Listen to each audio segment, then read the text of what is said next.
मासिक पाळी सुरू होणं आणि बंद होणं हे स्त्रियांच्या आयुष्यातील खूप महत्त्वपूर्ण नैसर्गिक टप्पे आहेत.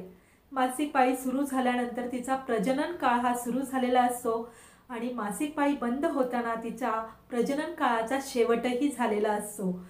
मासिक पाळी ज्यावेळेस सलग तुम्हाला 12 महिने येत नाही किंवा वर्षभरापासून तुम्हाला जर मासिक पाळी येणं बंद झालेलं असतं, त्यालाच आपण मेनोपॉज किंवा रजनिवृत्तीचा काळ असं म्हणतो. हा मेनोपॉजचा काळ व्यवस्थित जाण्यासाठी तुम्ही तुमच्या मनाशी एक संकल्प करा की आपण त्याला ॲक्सेप्ट करणं किंवा स्वीकारणं, सकारात्मक दृष्टीने त्याला स्वीकारणं खूप महत्त्वाचं आहे. प्रत्येक स्त्रीला जशी मासिक पाळी येते तशी बंद होते, ह्या दोन गोष्टी स्वीकारून सकारात्मक दृष्टीने जर आपण बघितलं तर येणारा जो काळ आहे तो अतिशय स्मूथली इझिली जाणार आहे. या काळामध्ये स्त्रियांच्या शरीरात असणारे जे इस्ट्रोजन, प्रोजेस्टेरॉन, टेस्टोस्टेरॉन हार्मोन्स यांची पातळी खूप कमी झालेली असते आणि ह्या हार्मोनच्या डेफिशियन्सीमुळेच शारीरिक आणि मानसिक बदल स्त्रियांमध्ये बघायला मिळतात. काहींचं वजन जास्त प्रमाणात वाढलेलं असतं, पोटाभोवतीची जी चरबी आहे ती जास्त प्रमाणात वाढलेली असते, मिड सेक्शन बॉडीचा जास्त प्रमाणात सुटलेला असतो किंवा वाढलेला असतो. याच्यामागे एकच कारण असतं, ते म्हणजे की इस्ट्रोजनची जी कमतरता झालेली असते शरीरामध्ये.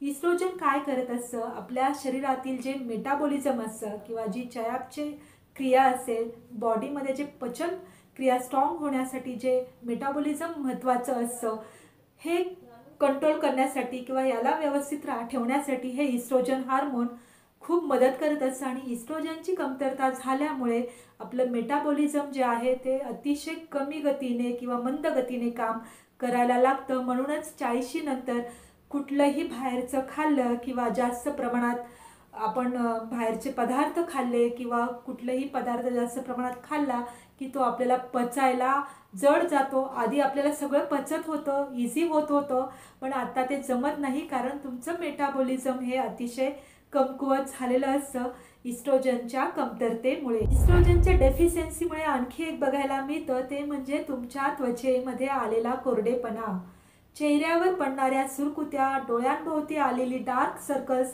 केसांचं गळणं, केस पांढरं होणं, नखं इझिली ब्रेक होणं, योनी मार्गात आलेला कोरडेपणा.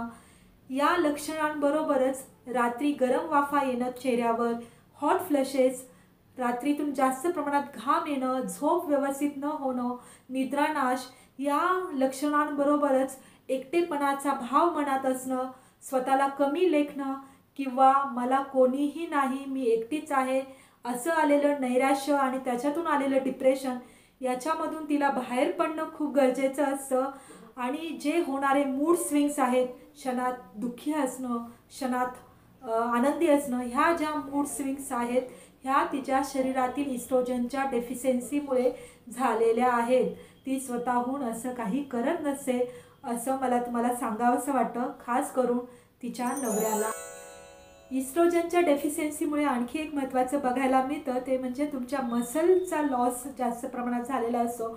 मसल्स ह्या शिथिल झालेल्या असतात, वीक झालेल्या असतात, लटकल्यासारखे आपल्याला त्या मसल दिसतात, लूज पडलेल्या असतात.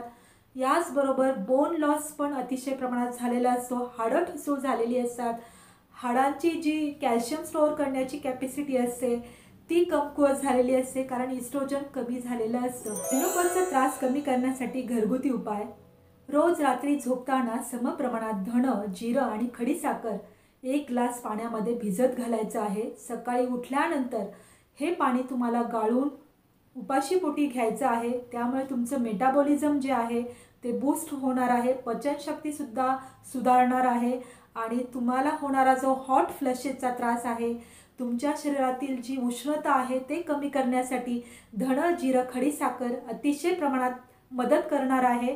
त्यामुळे तुम्ही सकाळी उठल्यानंतर धणं, जिरं, खडीसाखरचं पाणी घ्या. दुसरा महत्त्वाचा घटक ते म्हणजे जवस. इझिली मिळतं, घ्यायला पण सोपं आहे. याच्यामध्ये मुबलक प्रमाणात मायक्रोन्यूट्रिएंट्स असतात, फायबर असतात, अँटीऑक्सिडंट असतात, याच्यामध्ये ओमेगा 3 फॅटी ॲसिड असतं. जवसाच्या नियमित सेवनामुळे तुमचं वजन कंट्रोल राहण्यास मदत होते, तुमच्या रक्तातील कोलेस्ट्रॉलची पातळी कमी होण्यास मदत होते, शुगर कमी करण्यासाठी जवस मदत करतं, हाडं जी ठिसूळ झालेली असतात त्यांची बळकटी वाढवण्यासाठी जवस मदत करतं. तुम्हाला जर खूप थकायला वाटत असेल, लो फील होत असेल, तुम्हाला एनर्जेटिक करण्यासाठी हे जवस मदत करत असतं. म्हणून रोज रात्री झोपताना आणि रोज सकाळी जेवणानंतर 1 चमचा जवस तुमच्या डाएटमध्ये नक्कीच सामील करा, तुम्हाला फायदाच होणार आहे. जवस हे इस्ट्रोजन रिसेप्टर ॲक्टिवेट करण्यासाठी फार मदत करत असतं. तिसरा महत्त्वाचा घटक ते म्हणजे शतावरी. शतावरी आपल्याला इझिली आयुर्वेदिक शॉपमध्ये मिळते आणि पावडर फॉर्म किंवा ग्रॅन्युल फॉर्ममध्ये, कॅप्सूल फॉर्ममध्ये मिळते. घ्यायलासुद्धा सोपं आहे. शतावरीच्या नियमित सेवनामुळे या काळामध्ये मेनोपॉजमध्ये आलेलं नैराश्य, जे आपल्याला सॅडनेस असतो, डिप्रेशन आलेलं असतं, त्याला कमी करण्यासाठी फार लाभदायक आहे आणि त्याचे रिझल्ट्स खूप छान आहेत. आलेला थकवा, सांधेदुखी, बॉडी एक, कणकण हे सुद्धा कमी करण्यासाठी अँटी इन्फ्लेमेटरी म्हणून ही शतावरी काम करत असते. तुमच्या शरीरात आनंद निर्माण करणारे, हॅपीनेस वाढवणारे हार्मोन्स रिलीज करण्यासाठी ही शतावरी फार मदत करत असते.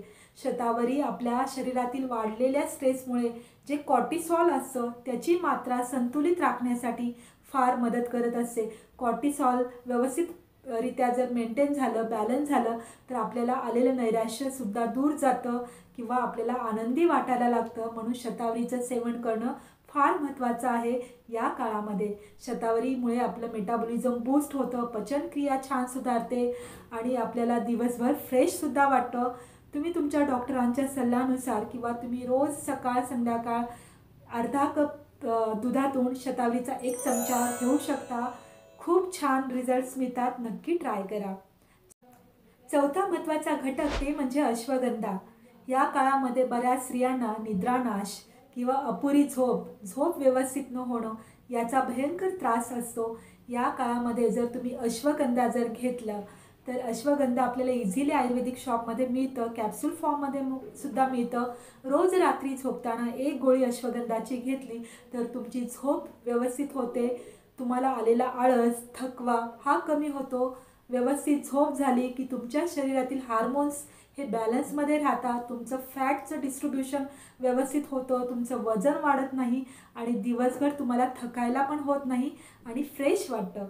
तुम्हाला फ्रेश ठेवण्यासाठी अश्वगंधा फार मदत करत असते. चौथं आणखी एक तुम्हाला करता येईल अपुऱ्या झोपेसाठी किंवा निद्रानाश होत असेल तर तुम्ही रोज पिस्ता घेऊ शकता. तुमच्या आहारामध्ये झोपताना तुम्ही 4 पिस्ते घेऊन जर झोपला तर तुम्हाला छान त्याचा रिझल्ट मिळेल. 5वं म्हणजे की गुलकंद. गुलकंद तुम्ही तुमच्या आहारात जर रेग्युलरली घेतलं तर ह्या काळामध्ये होणारा हॉट फ्लशेसचा त्रास, नाईट स्वेटिंगचा त्रास अतिशय प्रमाणात कमी होतो. तुमच्या शरीरातील उष्णता कमी होते, तुमच्या शरीरातील पित्त कमी होतं आणि गुलकंदामुळे तुम्हाला फार आराम मिळतो. 6वं म्हणजे आपल्या आहारात मिलेट्सचा वापर करणं फार गरजेचं आहे. जी सगळ्या प्रकारची भरड धान्य आहेत ती आपल्या आहारात घेणं फार महत्त्वाचं आहे. याच्यामध्ये मुबलक प्रमाणात protein, fibres, minerals, folic acid, बऱ्याच प्रकारची खनिजं, विटॅमिन्स असतात. त्यामुळे हे फार फायदेशीर असतात. आपलं वाढतं वजन, कोलेस्ट्रॉल कमी करण्यासाठी मिलेट्स फार मदत करत असतात, कारण याच्यामध्ये कॉम्प्लेक्स कार्बोहायड्रेट असतात. त्याच्यामुळे ते आपल्या रक्तातील साखर पटकन वाढवत नाही, आपल्याला एनर्जीसुद्धा मेंटेन करण्यासाठी फार मदत करत असतात. विटॅमिन बी मुबलक प्रमाणात असल्यामुळे तुमची नर्वस सिस्टीम स्ट्रॉंग राहण्यासाठी हे मिलेट्स मदत करत असतात. म्हणून आहारात ज्वारीची भाकरी, बाजरीची भाकरी, नाचणीची भाकरी यांचा समावेश असणं फार महत्त्वाचं आहे. 7वं महत्त्वाचं आहे ते म्हणजे की प्रोटीन. जो झालेला मसल लॉस आहे, जे मसल विकनेस आहे त्याची कमतरता भरून काढण्यासाठी प्रोटीन फार महत्त्वाचं आहे. प्रोटीन आपण आपल्या आहारातून सगळ्या डाळी ज्या असतात त्या डाळीमधून आपल्याला मुबलक प्रमाणात प्रोटीन मिळतं. ज्या दुधाचे पदार्थ आहेत त्याच्यामध्ये सुद्धा प्रोटीन मुबलक प्रमाणात असतं. सोयाबीनमध्ये मुबलक प्रमाणात प्रोटीन असतं, शेंगदाण्यामध्ये मुबलक प्रमाणात प्रोटीन असतं. तर तुम्ही प्रोटीन पण व्यवस्थित आपल्या आहारात घेतलंच पाहिजे. प्रोटीन तुम्हाला नॉन व्हेजिटेरियन पदार्थांमधून सुद्धा मिळू शकतं, पण तुम्ही व्हेजिटेरियन प्रोटीन जास्त वापरावं असं मी सांगेन. कारण नॉन व्हेजिटेरियन पदार्थ म्हटलं की आपण मसाले जास्त प्रमाणात वापरतो. ते चटपटीत होण्यासाठी, चविष्ट होण्यासाठी आपण अतिशय गरम मसाले वापरल्यामुळे आपल्याला हॉट फ्लशेसचा त्रास होऊ शकतो. 8वं महत्त्वाचं म्हणजे आपण आपल्या आहारात व्हिटॅमिन डी आणि कॅल्शियम रिच असे पदार्थ समाविष्ट करणं फार गरजेचं आहे. त्याच्यामध्ये तुम्ही दूध, दुधाचे पदार्थ, टोफू, सोया पनीर, सोयाबीनचे पदार्थ, ओट्स मिल, फॅटी फिश, पालक, सगळे seasonal vegetable, local vegetable, fruits यांचा समावेश करणं गरजेचं आहे. ज्यांचं व्हिटॅमिन डी, कॅल्शियम अतिशय प्रमाणात कमी आहे त्यांनी ओरल फॉर्ममध्ये मिळणारे सप्लिमेंट्स डॉक्टरांच्या सल्ल्याने घेणं पण गरजेचं आहे. 9वं महत्त्वाचं म्हणजे आपल्या आहारामध्ये आपल्याला क्रुसिफेरस व्हेजिटेबल्स, भाज्या यांचा समावेश करणं फार महत्त्वाचं आहे. त्याच्यामध्ये ब्रोकोली, पत्ताकोबी, फुलकोबी, फ्लावर्स यांचा समावेश फार महत्त्वाचा आहे. हे आपल्या बॉडीला डिटॉक्स करण्यासाठी फार मदत करत असतात. त्याच्यामध्ये मुबलक प्रमाणात खनिज, मिनरल्स, मायक्रोन्यूट्रिएंट्स अतिशय प्रमाणात असतात. अँटीऑक्सिडंट असतात.